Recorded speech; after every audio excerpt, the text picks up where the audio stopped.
Bonjour à toutes et à tous, je m'appelle Baptiste Gouin et il y a 3 ans j'ai créé le compte Le Film du Jour sur Instagram. C'est un compte qui parle de cinéma et sur lequel je partage mes critiques, mes avis, etc. depuis 3 ans maintenant.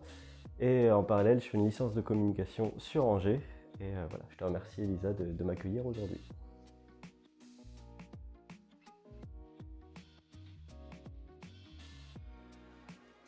Alors en gros, la passion du cinéma, elle vient de mon papa à la base. Parce que mon père regarde des films depuis toujours quasiment, parce que c'était une génération qui allait beaucoup plus au cinéma que la nôtre. Et puis au début, tu vois, c'était pas un art qui m'attirait plus que ça. Moi, quand j'étais petit, j'étais plus dans le sport, dans le foot, pas trop, tu vois, dans la culture en proprement parler. Puis après, tu grandis, et là, il y a eu un petit déclic. J'ai commencé à comprendre que le cinéma, ça pouvait déjà me donner de la culture générale, m'ouvrir l'esprit, et puis surtout, tu vois, être un exutoire. Et ça n'a pas de prix. Donc à partir de là, j'ai commencé à regarder beaucoup de films et ça va faire 5-6 ans, je crois, que tous les ans, ouais, j'avale beaucoup de films.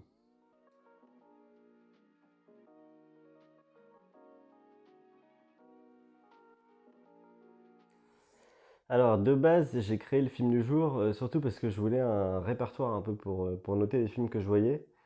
Et je me suis dit pourquoi ne pas faire ça sur les réseaux, sachant que tu vois que c'est un catalogue un peu gratuit, où chaque jour je peux publier, ça embête personne. Enfin, tu vois, de base, je le fais dans mon coin. Et puis, semaine après semaine, avant, tu vois, je mettais juste des notes les 2 premiers mois, et puis petit à petit, je me dis, tiens, j'aimerais bien juste mettre un petit commentaire. Je commence à mettre des petits commentaires, et là, je vois les gens arriver petit à petit, parce que du coup, je mettais un truc qui s'appelait La vie de Baba, parce que je m'appelle Baptiste. Et du coup, je mettais juste, tu vois, un résumé en 3-4 phrases. Et je vois que ça commençait à plaire déjà autour de moi un petit peu. Genre, j'avais des potes qui me disaient, tiens, j'ai découvert ça grâce à toi, etc. Et puis, moi, je kiffais écrire, tu vois. Vraiment, c'était quelque chose qui commençait à prendre une petite place dans ma vie. Et puis, un jour, je me suis dit, vas-y, écris plus long. Et du coup, pendant 1 an et demi, je me suis retrouvé à faire des critiques de 10-15 lignes sous chaque critique, euh, sous chaque publication, pardon. Et comme ça, moi, ça me permettait en fait de donner envie aux gens de voir les films que je voyais. Et à partir de là, ça a commencé à se développer à fond. On est passé de. Donc j'ai créé le compte en mai 2018 et là, on va dire avant tout ce qui est Covid, etc. Donc décembre 2019, je pense qu'on était déjà 5000, tu vois, sur le compte, ce qui est déjà pas mal. Et là, je commençais à sentir, tu vois, qu'il y avait un petit engouement et je me suis dit, vas-y, il faut développer ça comme il faut. Et donc à partir de là, j'ai commencé à essayer d'améliorer le format. Parce qu'en fait, moi j'ai horreur du fait d'être formaté tout simplement par la plateforme, enfin, tu vois, je trouve que c'est le gros problème de l'information aujourd'hui. C'est que quand tu vas sur les réseaux, en fait, tu n'es pas informé. Tu te crois informé, mais tu défiles des trucs tu vois, tu scrolles en continu. Mais il n'y a pas de vrai, tu vois, il n'y a pas de vraie source, il n'y a pas de vraie info. Enfin, si tu vois un texte, tu le lis pas, tu vois. Et moi, c'est ça, en fait, mon défi, c'est de me dire, je peux faire des critiques de cinéma comme tu les verrais dans les magazines, comme tu les verrais sur les sites internet, mais sur les réseaux sociaux. Dès que tu dis quelque chose où, oui, il faut séparer l'homme de l'artiste, tu te fais défoncer sur les réseaux sociaux, moi, je me dis, ok, tu vois, moi, je suis chaud que ton avis, qui soit pas pareil que le mien, etc. Et viens, on discute. Parce que les gens savent plus débattre. Et ça, c'est aussi en ça que les réseaux sociaux m'énervent. C'est que on ne se laisse plus débattre, on ne s'entend plus, on ne s'écoute plus. Et les réseaux créent un écosystème, une sphère qui fait que si t'es pas d'accord avec moi, tu verras pas ce que je publie. Tu vas avoir que des gens qui sont d'accord, donc ça va te conforter dans l'idée que ta vérité est la meilleure et la plus sensée selon, enfin, va être au goût des gens, tu vois. Et c'est pas vrai. Moi, il y a plein de trucs que je pense même sur le cinéma. Parfois, je me suis fait mais défoncer. Genre, tu vois, je dis, ouais, je déteste Clint Eastwood. Ce film-là, c'était vraiment de la grosse merde. Je me fais défoncer. Mais parce que. Et après, j'argumente. Et je dis, bah, ok, peut-être que j'ai tort, mais prouve-moi que mon avis n'est pas meilleur que le tien. Et en soi, c'est peut-être vrai, tu vois. Je suis pas du tout en mode. J'ai pas la science infuse, tu vois. Le ciné, c'est une passion, mais je n'y connais pas plus que les autres à la base, tu vois. C'est juste à force de voir des trucs où comme je te dis, tu vois, c'est une grosse toile d'araignée et tu peux faire des critiques plus construites, plus sensées, etc. Mais et voilà, j'accepte aussi de me tromper parfois. Parfois, il y a des critiques où je change d'avis après. Mais Mais je trouve qu'il faut débattre, et débattre sainement, ça c'est super important.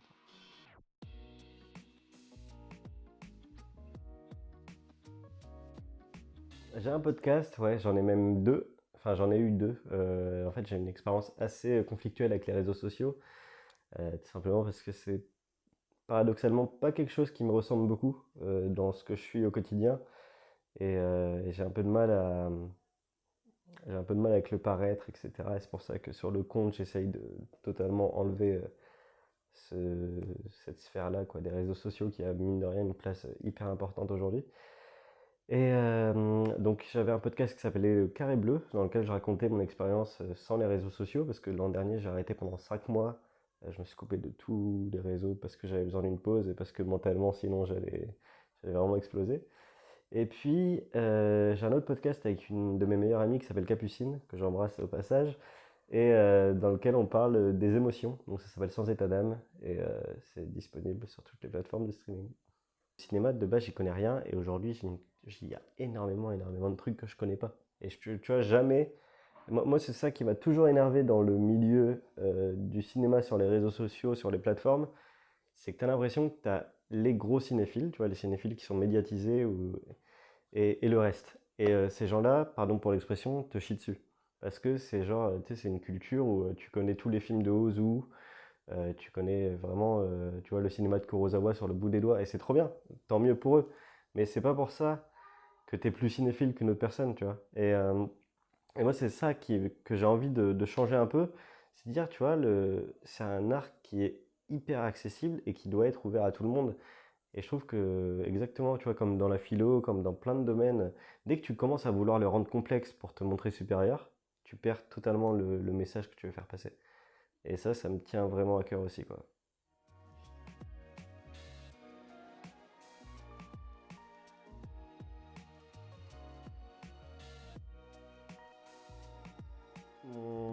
Les films qui m'ont marqué cette année, même si on n'a pas eu tant que ça au final, bah, je crois que les séances que j'ai préférées quand même, bah, déjà le dernier Ridley Scott, The Last Duel, je trouvais assez intéressant, un peu long quand même, on va pas se mentir.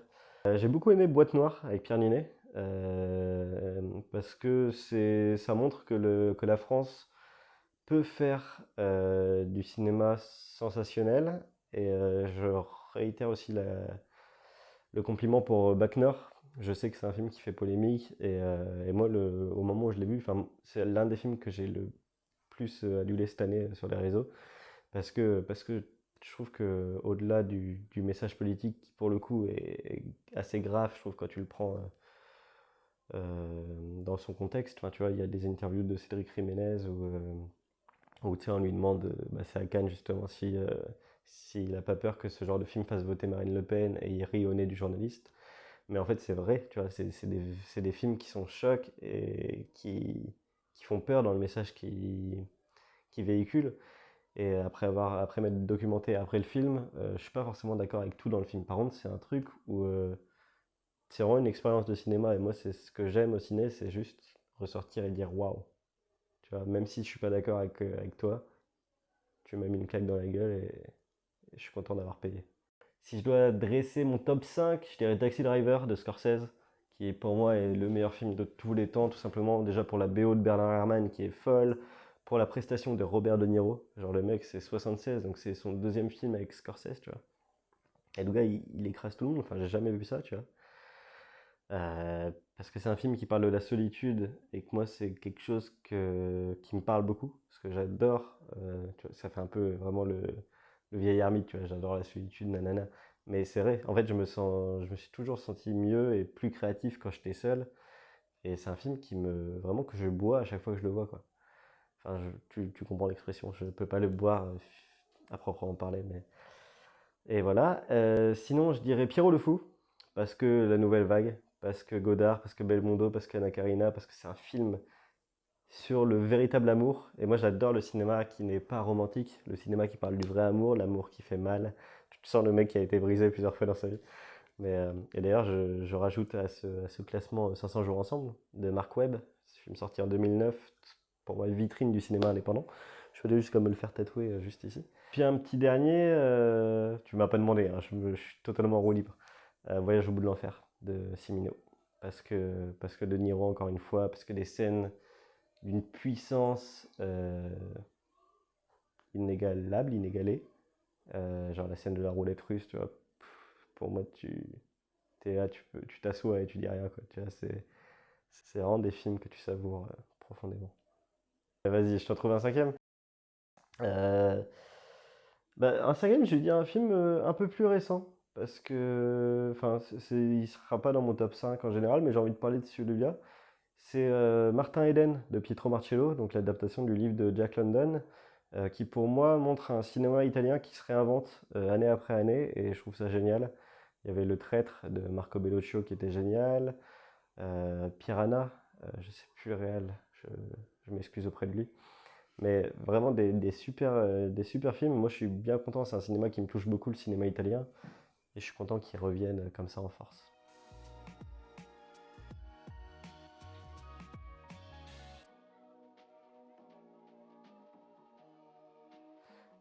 Donc Hannibal Lecter, pour le masque. Sinon, je dirais le personnage de Tom Hardy dans Mad Max, tu vois. Pour moi, c'est vraiment. Genre, je trouve que le symbole de la muselière dans le cinéma, il est fort. Et je sais pas pourquoi, quand tu m'as dit bouche cousue dans ma tête, j'ai direct pensé à Delicatessen. Alors, je crois pas qu'il y ait tu vois, de bouche cousue à proprement parler, mais c'est le truc du boucher, tu vois, qui. Genre, je sais pas. C'est un peu le truc sanglant qui m'a marqué.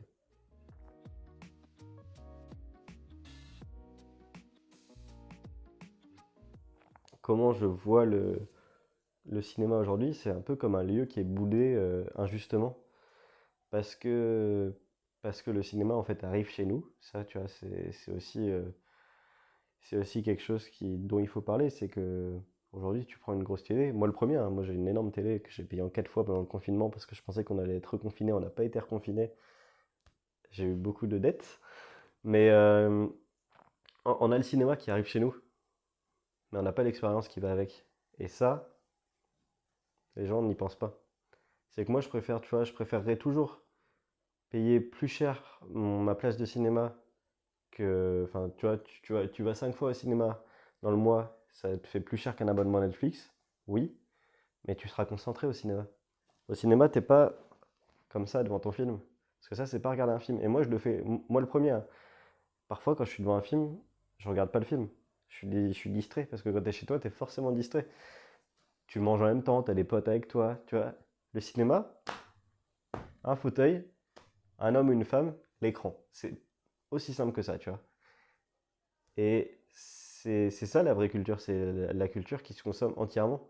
Et s'il y a un truc sur lequel j'aimerais insister, c'est que le cinéma aujourd'hui, c'est l'un des seuls arts, l'un des seuls médias traditionnels que tu peux pas zapper. Tu peux pas arriver au cinéma et dire avance rapide, tu vois, quand Netflix ils ont mis le x2 là, t'es en mode gros, tu respectes le réal ou la réal qui a fait ça? Non, tu vois. Enfin, il y a tellement de trucs, même aujourd'hui, tu vois, en cours, on a parlé de Spotify, etc. Tu vois, je dois en citer trois normalement pour que les marques, donc Deezer, Apple Music, de toutes ces plateformes où en fait, tu as sans arrêt de la musique dans les oreilles, mais t'écoutes même pas la musique jusqu'au bout et tout, tu vois. Et moi, je suis fan de jazz, tu vois, des morceaux, je suis fan du rock, tu vois, des Pink Floyd, etc. Des morceaux parfois qui durent 17 minutes. Aujourd'hui, c'est genre des morceaux de 3 minutes, tu défiles, t'as ta playlist, c'est comme ça. Avant, et je suis pas nostalgique d'une époque que j'ai pas connue, c'est pas vrai, tu vois. Mais avant, tu mettais ton vinyle, t'écoutais un album en entier, il y avait des chansons que t'aimais pas, mais t'écoutais, tu vois. T'écoutais vraiment, t'avais ta tête à ça. Et ça, on n'a plus notre tête à rien. Et le cinéma, si tu vas, t'as ta tête au cinéma.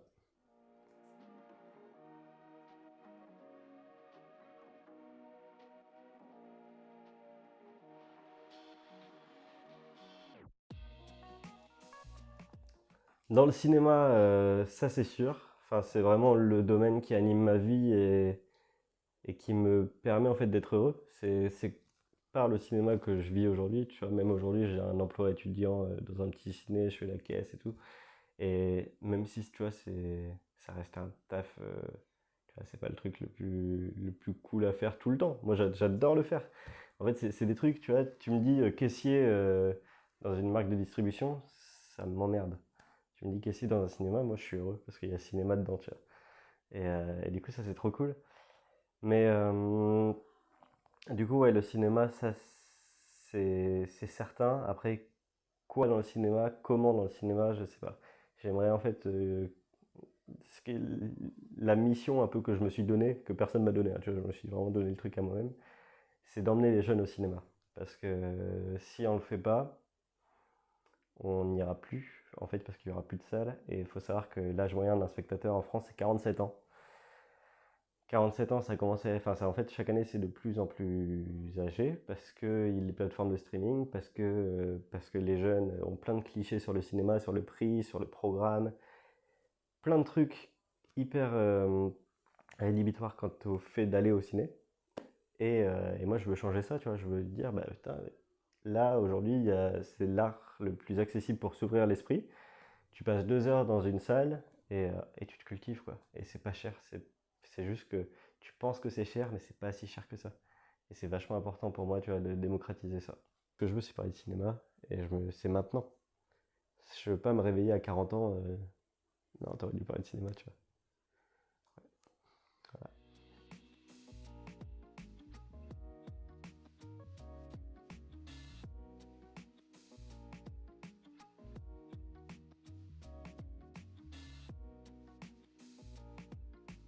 Je crois, tu vois, tous ces noms-là, c'est trop cool. Moi, le truc qui m'a le plus saucé, je crois, depuis que je suis sur Instagram, j'ai fait une critique du film Patterson qui est sorti en 2016.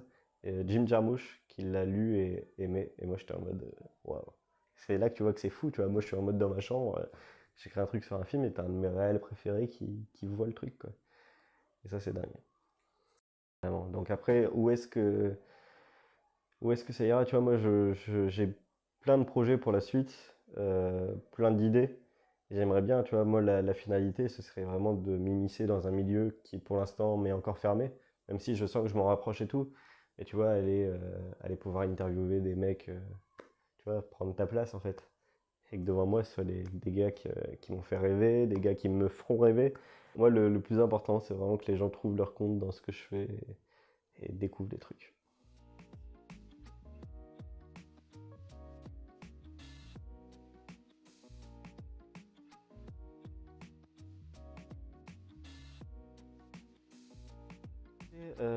Chers étudiants de la Sorbonne, déjà je voulais vous remercier de m'avoir écouté si vous m'avez écouté jusqu'à là. J'espère que j'ai pas été trop chiant. J'ai essayé d'être le plus concis dans ce que j'ai donné dans cette interview. C'était vraiment agréable d'ailleurs. Je te remercie Elisa pour ça. Si je peux vous donner un conseil, c'est juste encore une fois d'oser quoi. Je sais que c'est vraiment le message bateau de développement personnel, du truc de ouais, il faut essayer des trucs, etc. Mais je crois qu'en fait, aujourd'hui, on dit toujours, tu vois, qu'il faut sortir de sa zone de confort. Et je crois que ça n'a jamais été aussi simple, tu vois. En fait, pour tout. Pour le sport, tu prends tes baskets, tu vas courir, t'es plus dans ta zone de confort. Pour le cinéma, tu vas dans ta ville, tu vas au ciné, t'écris un truc, mais en fait, c'est ça, c'est surtout arrêter d'avoir peur du regard juste des gens sur vos créations. Là, je parle pas du regard sur vous en tant que personne, parce que, tu vois, aujourd'hui, on est vachement matrixé, complexé par ça. Et moi, le premier, parfois, tu vois, sur le physique, sur ce que tu représentes, etc. Mais pour moi, il faut dissocier la personne de ses créations. Et c'est pour ça qu'aujourd'hui, moi, je vous invite vraiment à créer des choses, à créer des choses qui ne correspondent pas au code. Par exemple, pour les courts-métrages, tu peux faire plein de trucs qui changent ce qu'on a déjà sur le territoire des courts-métrages actuels. Personne ne te dira rien, tout le monde va t'encourager, tu vois. C'est pour ça que si t'as des idées, va jusqu'au bout, et même si tu te casses la gueule, tu te relèveras, tu vois. C'est plus ce message-là que j'aimerais bien faire passer, c'est que, tu vois, moi, ma philosophie aujourd'hui, je l'ai appris parce que ces 2, 3 dernières années, tu vois, même s'il y avait le succès, entre guillemets, du compte, et tu vois, des trucs qui ont très bien marché dans ma vie, j'ai eu beaucoup d'anxiété, de stress et des trucs que je connaissais pas du tout avant. Tu vois, j'ai eu des périodes de ma vie qui ont été vraiment beaucoup plus compliquées. Et là maintenant, là aujourd'hui ça va. Et tu vois, je commence à avoir du recul par rapport à tout ça. Et je me rends compte que le plus important, c'est de regarder le processus.